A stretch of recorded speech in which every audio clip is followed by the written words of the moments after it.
lupa subscribe dan nyalakan lonceng notifikasinya.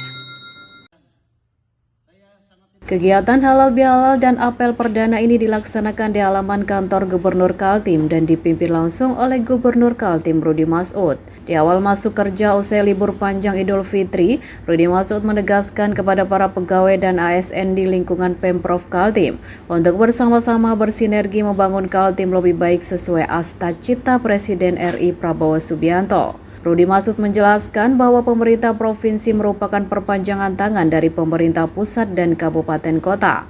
Oleh karena itu diperlukan sinkronisasi program dari pusat hingga bawah. Terlebih sebagai etalase Indonesia, Kaltim sangat memerlukan energi, semangat dan terobosan serta inovasi-inovasi yang luar biasa sehingga bisa menghasilkan output yang besar untuk pembangunan Kaltim. Kemudian pada tahun 2028 seluruh pusat pemerintahan Indonesia akan beralih ke Kaltim, tepatnya di ibu kota Nusantara. Maka dari itu Kaltim harus berbenah, tidak hanya sumber daya manusianya yang harus diperbaiki tetapi juga infrastruktur dasarnya.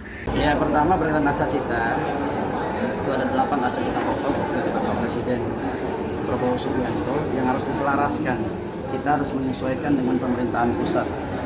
Ingat bahwa provinsi ataupun gubernur dan wakil gubernur ini adalah perpanjangan tangan dari pemerintah pusat, maka harus sesuai agar turun, karena di provinsi ini juga merupakan perpanjangan tangan dari pemerintahan kabupaten kota. Jadi semuanya harus disinkronkan dari atas turun ke bawah. Jadi bukan bottom up tapi top down, dari atas turun ke bawah.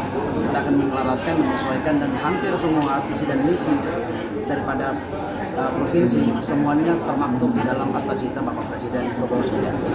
Kerja-kerjanya pastinya adalah kerja cerdas, tidak hanya menggunakan otot saja. Kalau kita dari hari ke hari datangnya jam 8, pulangnya jam 5 terus bikin perubahan Kalimantan Timur secara signifikan, itu tidak mungkin. Maka pertama harus menggunakan ide-ide, gagasan-gagasan, terobosan-terobosan dan inovasi-inovasi. Itulah yang dimaksud dengan kerja cerdas.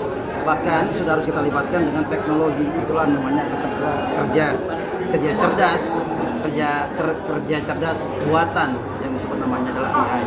Jadi kita harus bicaranya adalah out of the box. Tidak bisa hanya rutinitas saja membuat Kalimantan Timur ini bisa terbang agar bisa mengejar ketertinggalan yang teramat jauh. Karena Kalimantan Timur ini adalah etalasenya Indonesia. Persyaratan etalasenya Indonesia semuanya sudah harus seimbang, minimum setara dengan Jakarta. Itu minimum. Sisanya tinggal Anda menjunjukkannya saja. Demikian Rianti, PKTV Samarinda mewartakan.